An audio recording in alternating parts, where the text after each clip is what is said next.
अगर आप क्लास 10 के स्टूडेंट हो तो आज के इस वीडियो से आपका साइंस का रिवीजन शुरू है। साइंस के पहले वीडियो में आपको प्रकाश के परावर्तन तथा अपवर्तन के वो सारे टॉपिक और इंपॉर्टेंट क्वेश्चन देखेंगे जो 2021 बोर्ड एग्जाम के लिए आपके सबसे महत्वपूर्ण है। और ये वीडियो देखने के बाद आपका ये चैप्टर पूरे कंप्लीट तरीके से तैयार हो जाएगा और इस चैप्टर से आपको 5 नंबर आएंगे। तो ये 5 नंबर आपको आज का ये वीडियो दिलाएगा। तो आपसे रिक्वेस्ट है इस वीडियो को शुरू से अंत जरूर देखना। उससे पहले एक इंपॉर्टेंट अनाउंसमेंट अनअकैडमी की तरफ से, अगर आप एनटीएससी की प्रिपरेशन कर रहे हो तो 24 नवंबर आपके लिए बहुत ही स्पेशल होने वाला है, क्योंकि इस दिन आपको most important question for NTSC preparation, आपको टोटल 24 नंबर को 6 क्लास मिलेंगी जो आपके एनटीएससी प्रिपरेशन को और मजबूत करेंगे। ठीक है, आप यहाँ पर टाइमिंग देख सकते हो। यहाँ पर 7:30 AM, आपको यहाँ पर 1 PM, 12 PM, 10 AM, 7 PM और 8 AM। ठीक है, टोटल आपको 6 क्लास मिलेंगे। और सबसे बेस्ट पार्ट है इस क्लास के बिल्कुल फ्री ऑफ कॉस्ट, 1 रुपीज भी आपको पे नहीं करना है। ठीक है, तो इसका डिस्क्रिप्शन में आपको लिंक प्रोवाइड कर रहा हूं। उस लिंक से जैसे ही आप क्लिक करोगे ये सारे इंपॉर्टेंट क्वेश्चन का आप सेशन अटेंड कर सकते हो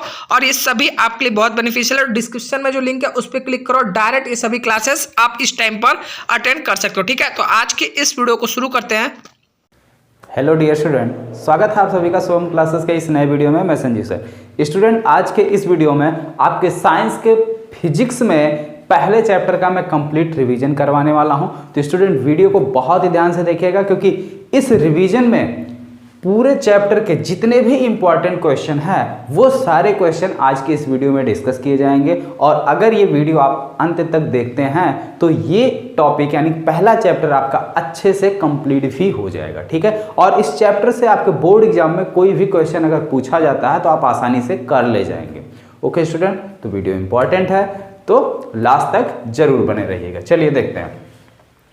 सबसे पहले तो हमें ये जानना बेहद जरूरी होता है कि कोई भी चैप्टर का अगर हम रिवीजन कर रहे हैं तो उस चैप्टर में क्या क्या चीज़ें हैं, ये जानना हमें ज़रूरी है। ठीक है, अरे भाई जानना इसलिए ज़रूरी है क्योंकि आजकल देखिए शादियों का सबसे ज़्यादा दौर चल रहा है ना, और मैक्सिमम लोग क्या करते हैं, खाना खाने से पहले पूरा टहल के देख लेते हैं कि मेन्यू में क्या क्या चीज़ें हैं, उसके बाद वो खाना स्टार्ट करते हैं। ठीक है, तो ठीक इसी तरीके से किसी भी चैप्टर को अगर आपको अच्छे से रिवाइज करना है, यानी उस चैप्टर के हर एक टॉपिक को अच्छे से समझना है बोर्ड एग्जाम के लिए अगर आप प्रिपरेशन कर रहे हैं, तो सबसे पहले ये जानना जरूरी है कि इस चैप्टर में कौन कौन सी ऐसी चीज़ें हैं या कौन कौन से टॉपिक हैं जो हमारे बोर्ड एग्जाम के लिए इंपॉर्टेंट है। क्योंकि आप वही काम वहाँ शादियों में भी करते हैं, मेन्यू में देखते हैं कि कौन सा हमको पसंद है, कौन सा डिश हमें पसंद है, वही जो है आप प्रेफर करते हैं। तो ठीक उसी तरीके से यहाँ पे हमें ये पता करना होगा कि कौन सा इसमें से टॉपिक बोर्ड एग्जाम के लिए बेस्ट है। चलिए देखते हैं।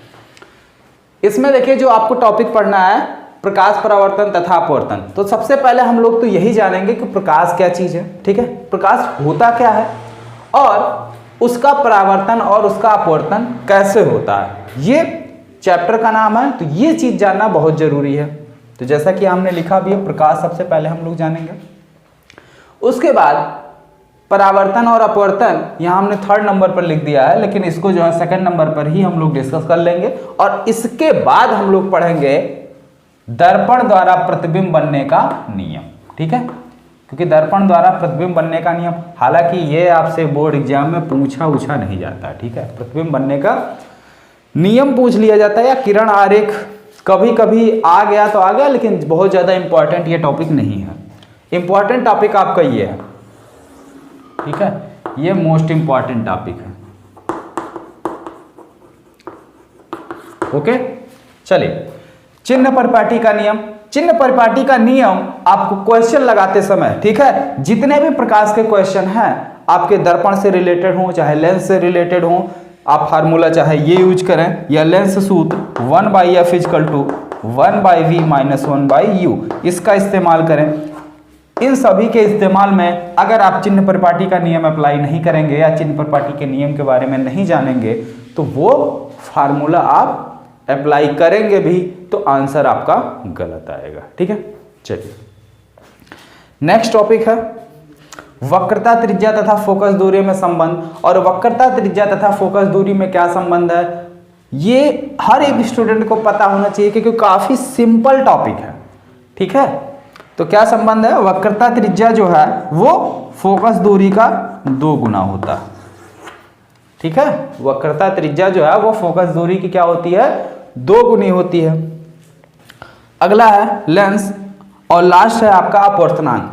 और इसमें और एक चीज पढ़नी है जो हम बोर्ड पर नहीं लिखे हैं, जो आपके छोटे छोटे डेफिनेशन है, ठीक है। ध्रुव क्या है, ठीक, दर्पण का द्वारक क्या है, मुख्य अक्ष क्या है, फोकस दूरी क्या है, वक्रता केंद्र क्या है, ये सारी चीजों के बारे में भी जानना जरूरी है। जब तक हम ये सारी चीजें नहीं जानेंगे ये पॉइंट समझ में नहीं आएगा, ठीक है।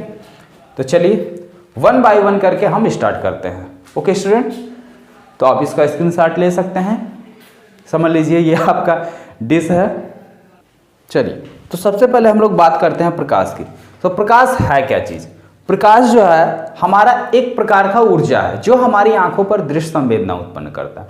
यानी जब किसी वस्तु पर प्रकाश पड़ता है तो वो प्रकाश उस वस्तु से परावर्तित होकर हमारी आंखों तक पहुंचता है और फिर जाके वो वस्तु हमें स्पष्ट रूप से दिखाई देती है, ठीक है।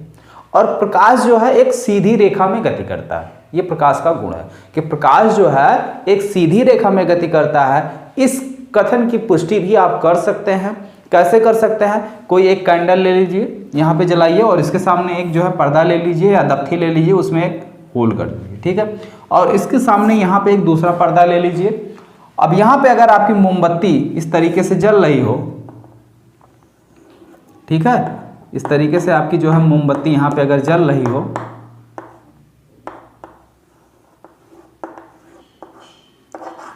ठीक, तो देखेंगे इसके ठीक सामने यहीं पर चमक मिलेगी। ऐसा नहीं है कि यहाँ मिले या यहाँ मिले। तो यानी इस कथन से ये स्पष्ट होता है कि प्रकाश जो है बिल्कुल एक सीधी रेखा में गति करता है। ये नहीं कहा ऐसे निकले और ऐसे तिरछा यहाँ जाके मिल जाए, ठीक है। प्रकाश जो है एक सीधी रेखा में ही गति करता है। दूसरा हमें समझना है प्रकाश का परावर्तन, ठीक है। तो सबसे पहले हम लोग समझेंगे प्रकाश का परावर्तन क्या है। ध्यान से देखिए, प्रकाश जो है जब किसी चिकनी सतह पर पड़ती है, प्रकाश जब किसी चिकनी सतह पर पड़ती है तो उस सतह से परावर्तित होकर अपने ही माध्यम में वापस लौट जाती है। जैसे मान लो यहां पे कोई हमारा एक चिकना सतह है, या कोई इसको आप दर्पण ही मान सकते हैं, ठीक है। इस तरीके से हमारा कोई चिकना सतह है या कोई दर्पण है, ठीक है। तो अगर कोई प्रकाश इस पर आपतित हुई इस तरीके से, तो ये प्रकाश जो है पुनः अपने ही माध्यम में वापस लौट जाती है और जिस एंगल पर आती है उसी एंगल पर ये वापस लौट जाती है। ये हो गई हमारी आपतित किरण।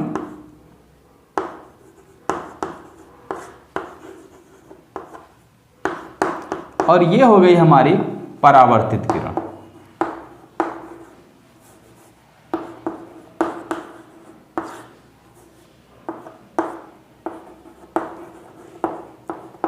ठीक, यहां पे हमें कुछ और भी बारीकियां समझनी है। प्रकाश जिस बिंदु पर आपतित होता है इसको हम लोग बोलते हैं आपतन बिंदु। क्या बोलते हैं? आपतन बिंदु, ठीक है। जो प्रकाश किरण आ रही है उसको बोलते हैं क्या? आपतित किरण। जो प्रकाश किरण परावर्तित होकर जाती है उसको बोलते हैं परावर्तित किरण। दूसरा, आपतन बिंदु पर ये जो हमारा तल है, तल के लंबवत एक अगर हम रेखा खींच दें तो ये रेखा हमारा कहलाता है अभिलंब। क्या कहलाता है? अभिलंब, ठीक है। और आपतित किरण अभिलंब के साथ जो कोण बनाती है उसको हम कहते हैं आपतन कोण आई। ये हो गया हमारा आपतन कोण आई, ठीक है। ये हो गया हमारा आपतन कोण आई।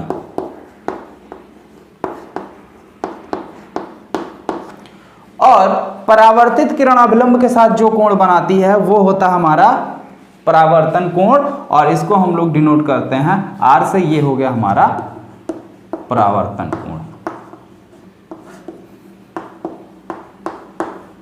ठीक है। इतनी बातें समझ गए आप लोग। अब यहां पे परावर्तन का रूल देख लो।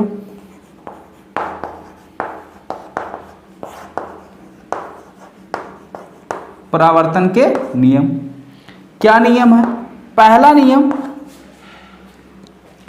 आपतित किरण परावर्तित किरण तथा आपतन बिंदु पर खींचा गया अभिलंब तीनों एक ही तल में स्थित हैं। अब ये तल आपका कौन सा है? ये सारे के सारे ब्लैक बोर्ड, ये आपका एक प्रकार का तल हो गया है। तो सारे के सारे ब्लैक बोर्ड के इसी तल में स्थित हैं। तो यानी पहला रूल क्या कहता है कि आपतित किरण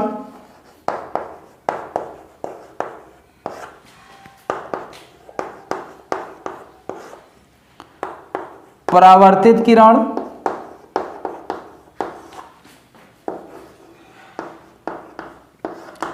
तथा आपतन बिंदु पर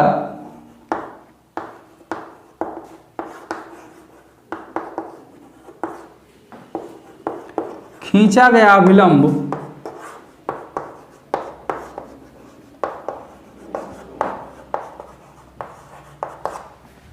तीनों एक ही तल में होते हैं,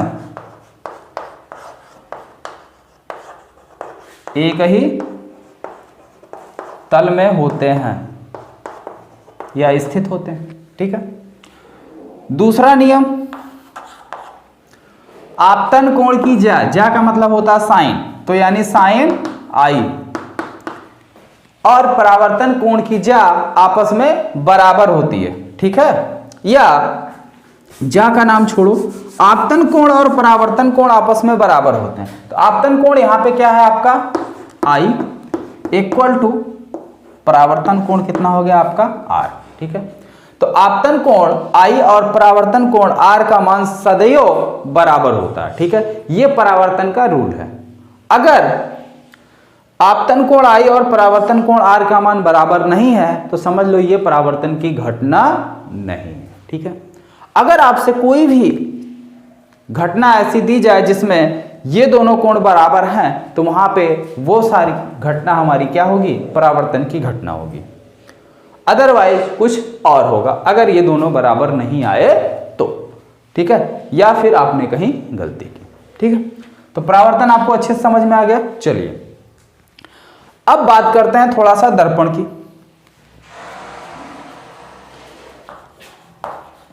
दर्पण, तो दर्पण जो हमारे दो प्रकार के होते हैं, पहला समतल दर्पण होता है और दूसरा जो है वो गोलीय दर्पण। ठीक है। समतल दर्पण में क्या होता है, जिसकी सतह ठीक है बिल्कुल प्लेन हो, एकदम समतल होती है और उसके एक साइड पर अगर हम पॉलिश कर दें जैसा कि यहां पे किया गया है तो इस प्रकार से प्राप्त दर्पण हमारा क्या कहलाता है? समतल दर्पण कहलाता है। क्लियर। अगर गोलीय दर्पण की हम बात करें तो गोलीय दर्पण क्या है कि किसी खोखले कांच के गोले का एक भाग होता है। ठीक है। जैसे मान लो ये हमारा कोई गोला है। अब भाई बोर्ड पे हम वृत्त ही बना पाएंगे, गोला नहीं बना पाएंगे। ठीक है।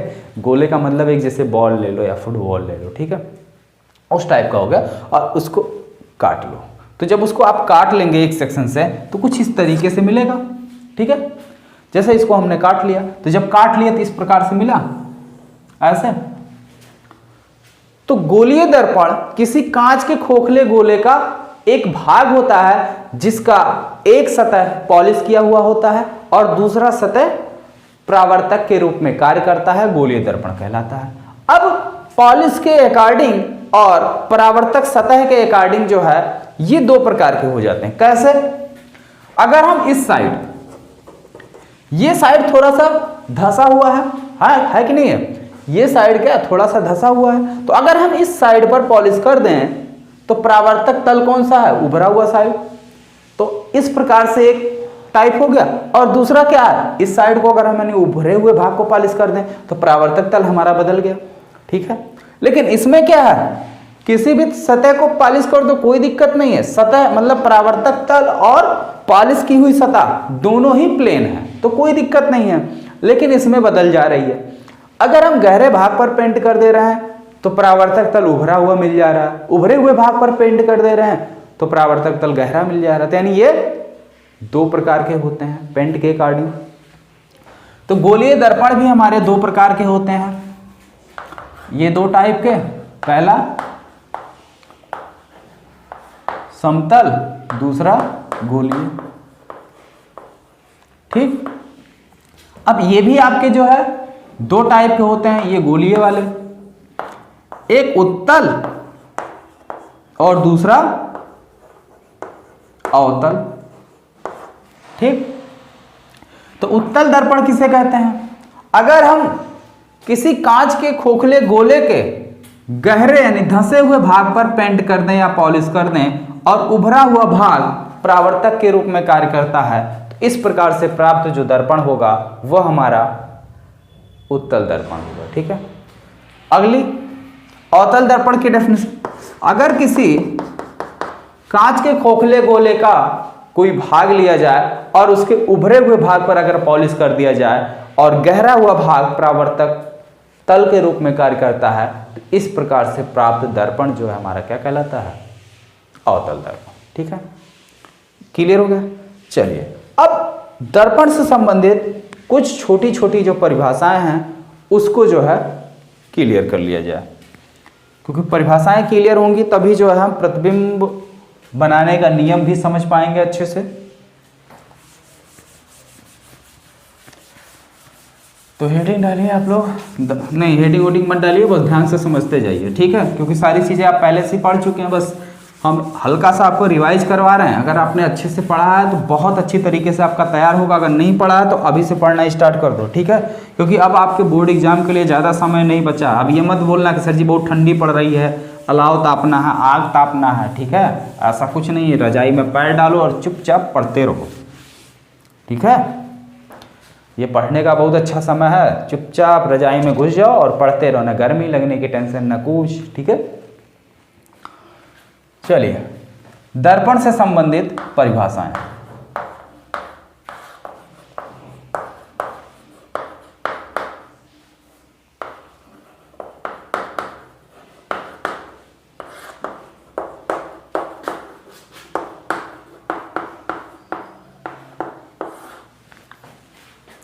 जैसे मान लेते हैं ये हमारा कोई दर्पण है। ठीक है, इसका ये भाग हमने क्या किया? पॉलिश कर दिया हुआ। ठीक, अब देखो सबसे पहली बात, ये दर्पण है तो दर्पण का यहां पे कहीं सेंटर होगा। सेंटर का मतलब ये दर्पण क्या है? किसी कांच के खोखले गोले का भाग है। जैसे मान लो यही गोला है तो इसी गोले का एक पार्ट है। इस गोले को अगर हम कंप्लीट करें, ठीक है, इस गोले को अगर हम कंप्लीट करें तो इस टाइप से कुछ बन रहा है। तो इस गोले का सेंटर यही ना हुआ। तो गोलीय दर्पण जिस गोले का भाग होता है उस गोले के केंद्र को दर्पण का वक्रता केंद्र कहते हैं। ठीक है, पहला चीज क्लियर हो गया? वक्रता केंद्र क्लियर हो? वक्रता केंद्र की डेफिनेशन कोई दिक्कत नहीं। ठीक है, गोलीय दर्पण जिस गोले का भाग होता है उस गोले के केंद्र को क्या कहते हैं? वक्रता केंद्र कहते हैं। दूसरी बात, ध्रुव।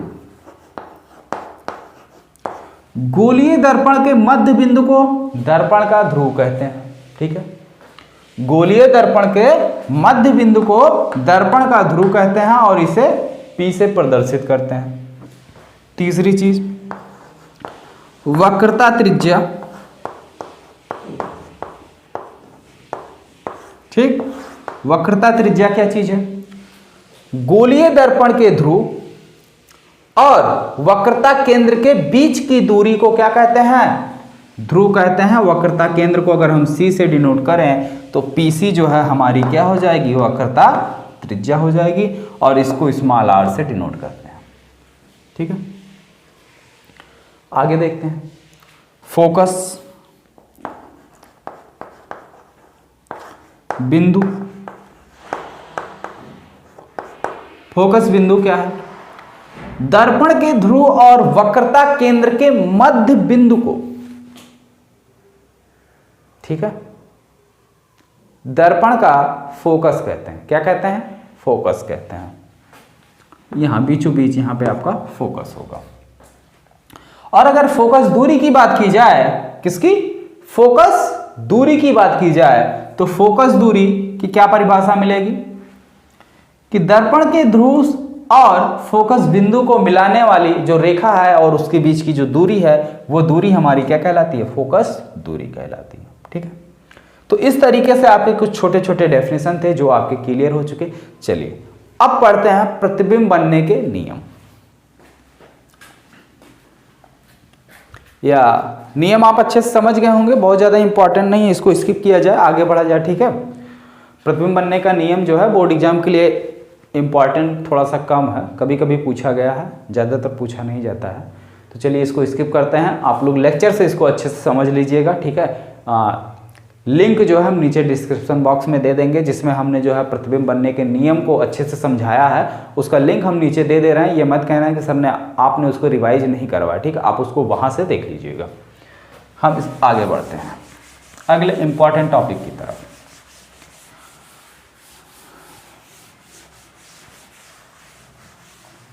दर्पण का सूत्र, ठीक है, जो कि आपका इंपॉर्टेंट है।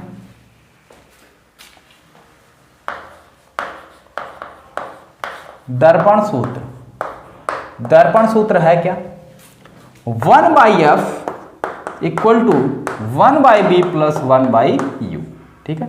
इसको हम प्रूफ कैसे करें, ध्यान से देखिएगा, बहुत ज्यादा इंपॉर्टेंट है, ठीक है। इसको प्रूफ कैसे किया जाए, तो चलिए स्टूडेंट इसको प्रूफ किया जाए। बहुत ध्यान से देखिएगा, बहुत ही सिंपल है, अगर आप ध्यान से देखेंगे तो अच्छे से समझ में आएगा, ठीक है। अगर स्किप करेंगे तो फिर दिक्कत हो जाएगी।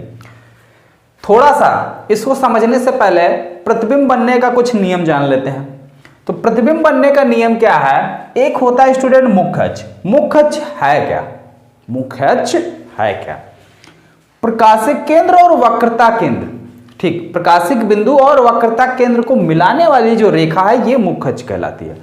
और मुख्य अक्ष के समांतर अगर कोई भी प्रकाश किरण जाती है तो वो परावर्तन के पश्चात मुख्य फोकस से होकर ही लौटती है। कहां से लौटती है? मुख्य फोकस से होकर लौटती है। और दूसरी बात, बस यही इतना हमें ध्यान देना है कि मुख्य अक्ष के समांतर जाने वाली सभी प्रकाश किरणें परावर्तन के पश्चात मुख्य फोकस से होकर जाती हैं। और दूसरी चीज, वक्रता केंद्र से, ठीक है, वक्रता केंद्र से होकर जाने वाली प्रकाश किरणें, वक्रता केंद्र से होकर जाने वाली प्रकाश किरणें परावर्तन के पश्चात अपने ही मार्ग पर वापस लौट जाते हैं। कहां लौट जाते हैं? अपने ही मार्ग पर वापस लौट जाते हैं, ठीक है। तो ये रहा आपका वक्रता केंद्र। यहां से अगर कोई प्रकाश किरण यहां पर आती है तो यहीं से ऐसे वापस लौट जाती है, ठीक है। तो यही दो ध्यान देने वाली बातें थी, ठीक है, जो कि कोई भी प्रतिबिंब आपको बनाना हो सभी में काम आएगा।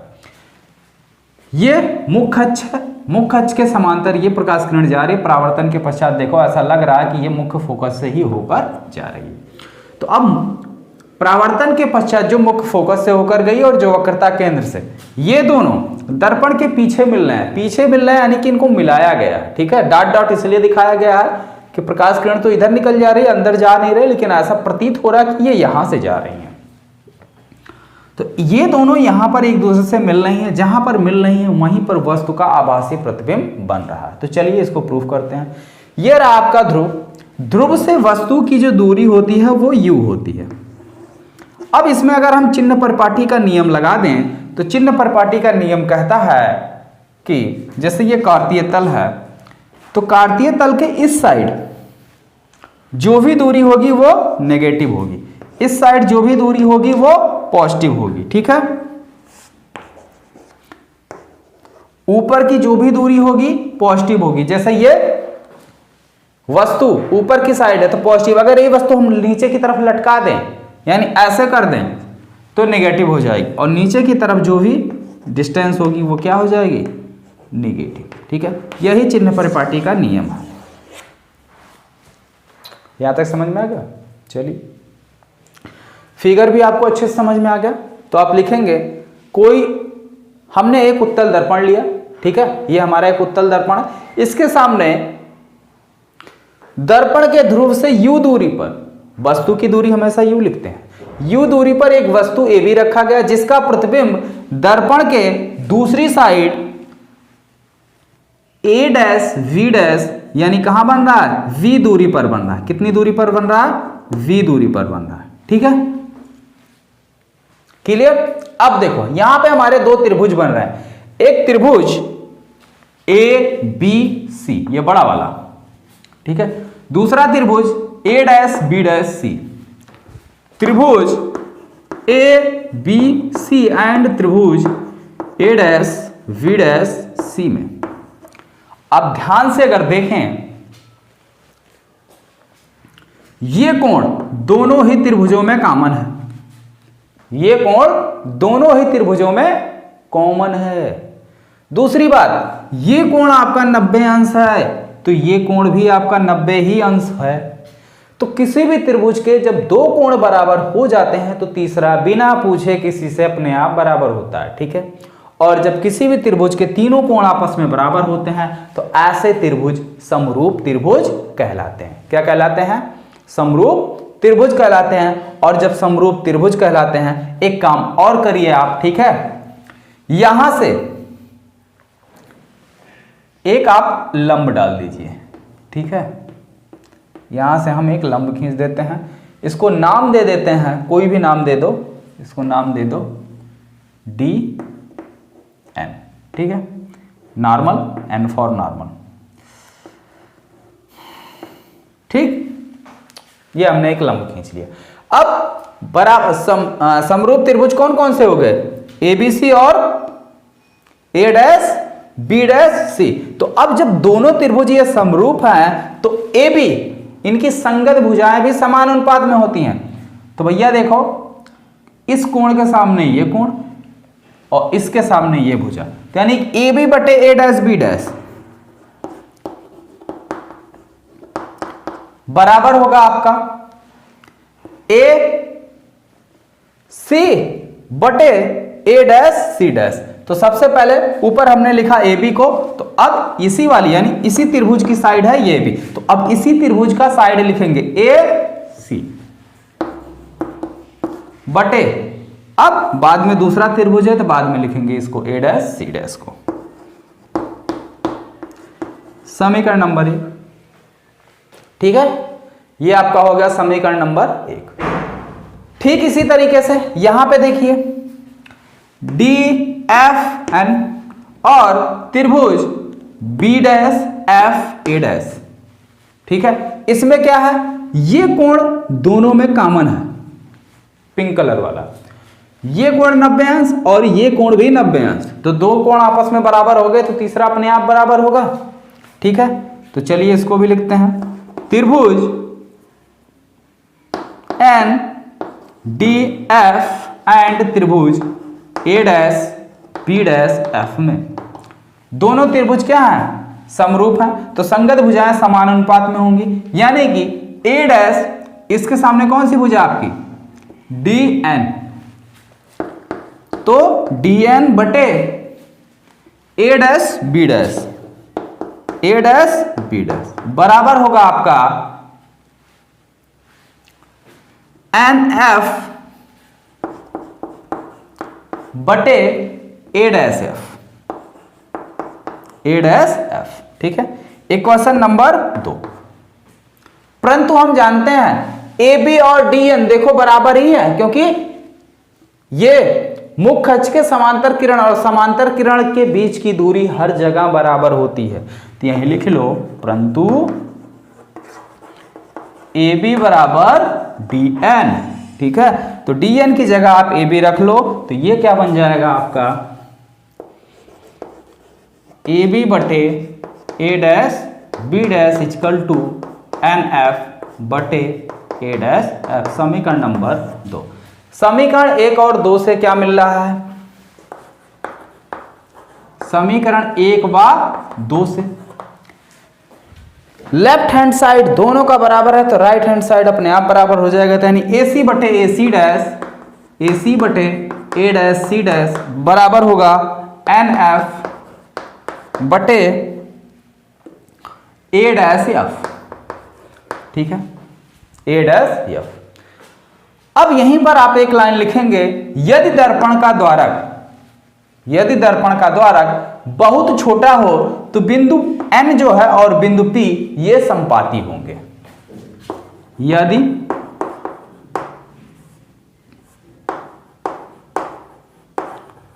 दर्पण का द्वारक बहुत छोटा हो तो बिंदु N व P समपाती होंगे। और समपाती का मतलब होता है एक ही बिंदु को डिनोट करें, यानी N की जगह अब हम P लिख सकते हैं। तब समीकरण नंबर 3 आपका क्या बन जाएगा? तब समीकरण नंबर 3 से AC बटे A डैश C डैश बराबर हो जाएगा PF बटे A डैश F। ठीक है, समीकरण नंबर 4। अब इसी समीकरण नंबर 4 में सारी वैल्यू उठा के हमें क्या करनी है? रख देनी है। अब सारी वैल्यू हमें यहीं से मिलेगी। चलिए एक एक की वैल्यू हम देखते हैं। AC क्या है? A से लेके C तक का, यहां से यहां तक की दूरी कितनी है? V। और ये ध्रुव से C के बीच की दूरी क्या कहलाती है? वक्रता त्रिज्या कहलाती है। और वक्रता त्रिज्या को हम लिखते हैं स्मॉल r से। किससे लिखते हैं?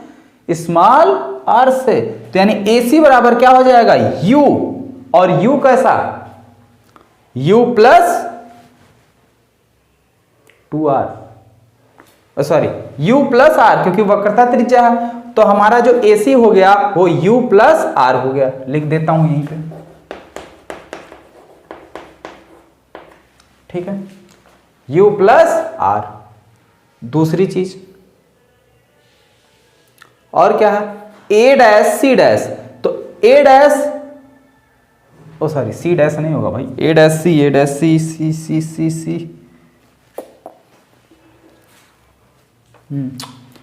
A dash C।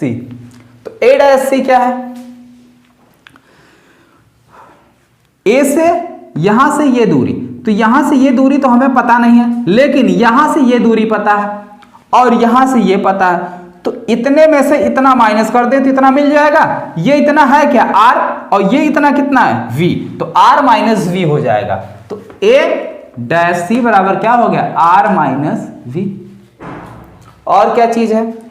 PF, P से लेके F तक की बीच की, यानी ध्रुव से फोकस बिंदु के बीच की दूरी क्या होती है? F होती है। PF equal to small f। और क्या है? A dash F। A dash F नहीं पता है ना, तो A डैश F के लिए हम क्या करेंगे? ध्यान से देखो, ये इतनी दूरी चाहिए, लेकिन यहां से यहां तक पता है। ठीक है, तो यहां से यहां तक में यहां से यहां तक माइनस कर देते, ये इतना अपने आप बच जाएगा। यहां से यहां तक है कितना? F। और ये कितना है? V। तो F माइनस B। ठीक है, तो A dash F equal to हो गया F minus V, F minus B। ठीक है, तो सब कुछ हमें क्लियरली पता चल चुका है। अब यहां पे जो हमें फार्मूला देख रहे हैं, सारी चीजें F U B सब में आ गई हैं। R आपका एक्स्ट्रा है। तो हम जानते हैं R बराबर 2F होता है, वक्रता त्रिज्या तथा फोकस दूरी में संबंध। तो R की जगह हम क्या रख लेंगे? 2F रख लेंगे। उसके बाद इसको क्या करेंगे? प्रूफ कर देंगे। सब कुछ जो है हमारा आ जाएगा। ओके स्टूडेंट, तो चलिए यहां तक नोट कर लीजिए।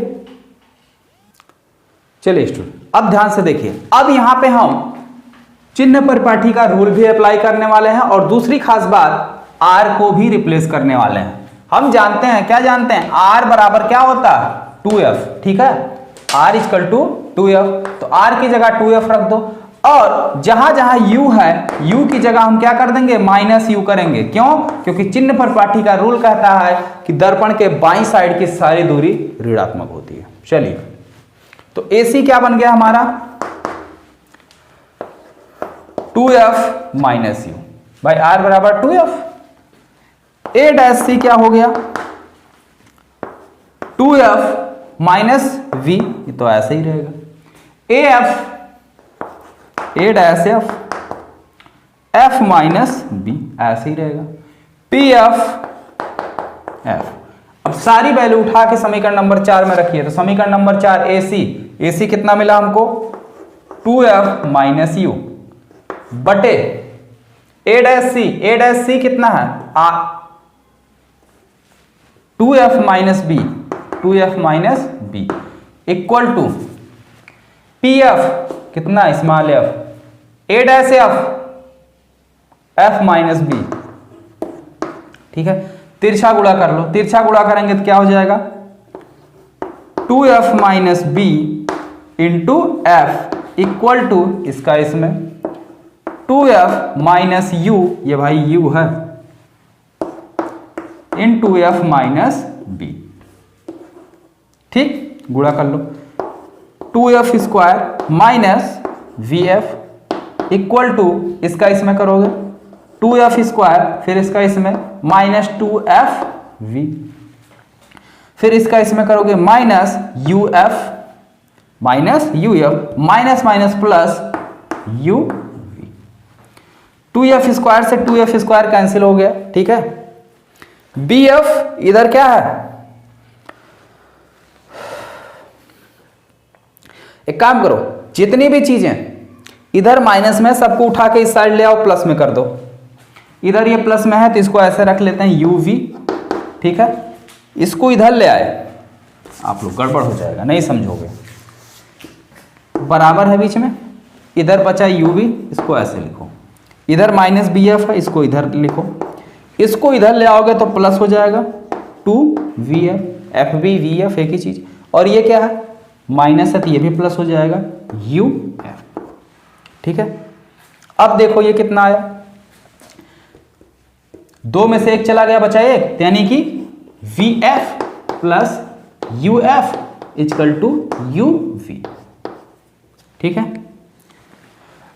तो इसको बना लो समीकरण नंबर 5। अब समीकरण नंबर 5 में u v f से भाग कर दो। ठीक है, इसमें u v f से भाग कर दो, इसमें भी u v f से भाग कर दो, इसमें भी u v f से भाग कर दो। ठीक है, तो क्या मिलता है, v f से b f cancel, u f से u f cancel, u v से u v कैंसिल, यहाँ क्या बचा 1 बाई f, क्या बचा 1 बाई f, इधर क्या बचा 1 बाई u प्लस इधर क्या बचा 1 बाई v। यही हमारा क्या दर्पण का सूत्र।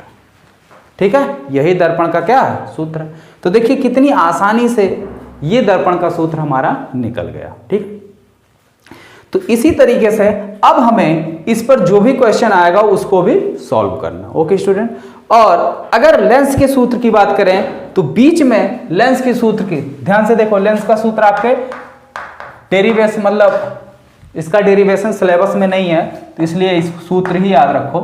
लेंस सूत्र क्या है 1 by F equal to 1 by B minus 1 by U. ठीक है, ये आपका फार्मूला। तो इस चैप्टर में और भी कुछ छोटे छोटे इंपॉर्टेंट चीजें हैं जो अब आप लोग जो है नीचे हम डिस्क्रिप्शन बॉक्स में चैप्टर नंबर 1 का पूरा लिंक दे रहे हैं, आप लोग वहां से तैयार कर लीजिएगा। जितनी चीजें आपके बोर्ड एग्जाम से रिलेटेड मस्ट थे यानी कि इंपॉर्टेंट थे वो मैंने डिस्कस कर दिया। ठीक है, अब ये चैप्टर नंबर 1 जो है आपका कंप्लीट समझा जा रहा है। अगर इसमें किसी को किसी भी टॉपिक में कहीं पर भी कोई डाउट हो तो नीचे कमेंट बॉक्स में पूछ सकते हैं। कल के वीडियो में आपके जो भी डाउट्स होंगे उसको क्लियर कर दिए जाएंगे। ओके स्टूडेंट, तो अगर अभी तक आपने हमारे चैनल को सब्सक्राइब नहीं किया है तो चैनल को